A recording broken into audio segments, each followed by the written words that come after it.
People will tell you what you want to hear. People will tell you what they think you'll believe, and then they'll tell you the truth. From what I'm hearing from the Dolphins, from what I've read in the paper, I don't believe they're telling the truth. Ted Wells will get to the bottom of the truth, but I want to talk about a culture that was fostered in that locker room and was allowed to flourish. The Miami Dolphins locker room probably consists of 75, 80% blacks. If you allow Richie Incognito to walk around in an open locker room and to use a racial epithet that most black Americans, all black Americans, know the stigmatism and the hate and the vitriol that comes with that word. If you allow him to do that, you are encouraging him to do that. It has to go unchecked. I read, and I don't know, it's alleged that some black players said Richie Incognito was an honorary black. There's no such thing. This tells me everything I need to know about the Miami Dolphins locker room, how we got here and why we got here.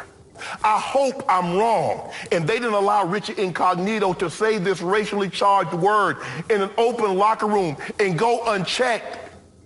That's unacceptable. I'm embarrassed for it because when if he said that to Martin, Jonathan Martin, he didn't only say that, he's talking to you too. Because if you're black, you know what that word means.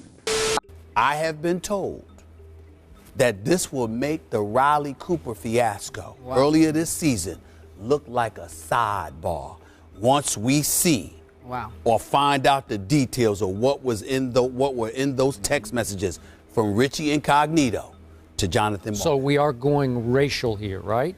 I don't know. I'm just telling you. Well, I'm wondering. I'm not speculating. I'm quoting you what someone, a former player in the NFL who is aware, told me. He said this is going to blow the whole Riley Cooper thing out of the water if those text messages are ever revealed as to what was said to Martin. That's what I have been told. What's up, guys? So the Richie Incognito Jonathan Martin story has been blowing up the last couple of days as Richie has been calling out all those in the media who painted him as a bully during the scandal that rocked the NFL over a decade ago. It was revealed a few days ago that Jonathan Martin, in an interview with ESPN, said that he didn't believe that he was bullied and that his mother somewhat overreacted to try and protect him.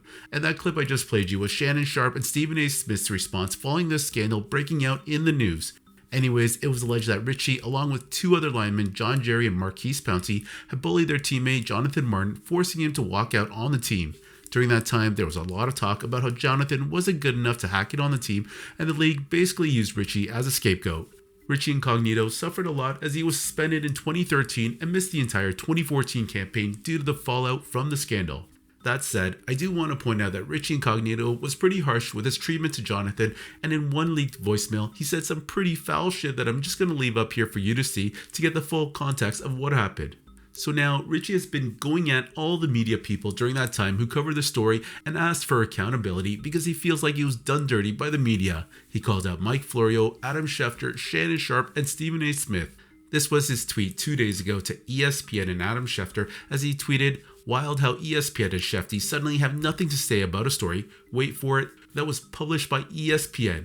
Selective silence is interesting. Care to comment?" Okay, so what Richie is referring to here is the article and interview conducted by ESPN with Jonathan Martin recently. Considering the new information provided by Jonathan, I personally think ESPN should comment on this or retract their previous story. This has obviously damaged the reputation of Richie, and it appears he wants to hold these people accountable. And then yesterday, Richie Incognito tweeted this time at Shannon Sharpe and Stephen A. Smith, who I played you their clips at the beginning of this video. He tweeted, "You had a lot to say 12 years ago. With the new facts that have come to light, would you like to adjust your reporting?"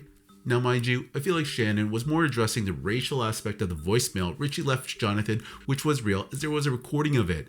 Stephen A, on the other hand, made some speculations that this story was going to be bigger than the Riley Cooper story.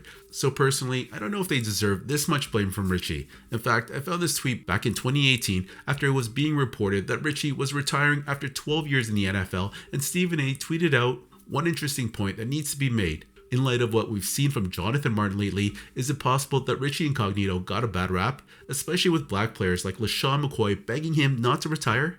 Okay, so Smith was pointing out the recent Instagram post by Jonathan Martin where it appeared he was contemplating offing himself while tagging Richie, Marquise Pouncey, and the Miami Dolphins. So here, Stephen A was questioning himself whether the media or the league made Richie the scapegoat from the scandal.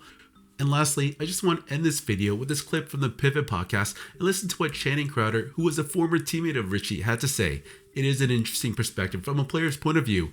A lot of people outside of the football world will automatically judge Richie and label him a bully, but Channing Crowder provides a bit more nuance to the story, so have a listen.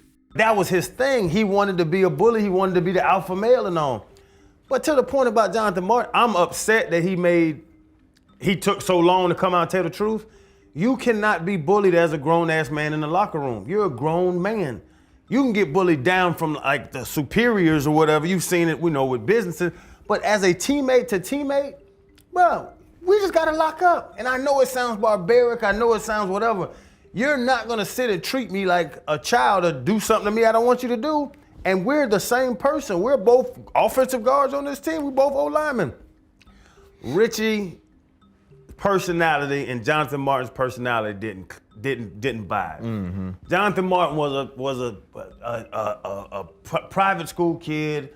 Where did he go to Stanford or Yale or something like that? Went to Stanford. And Richie was a dog.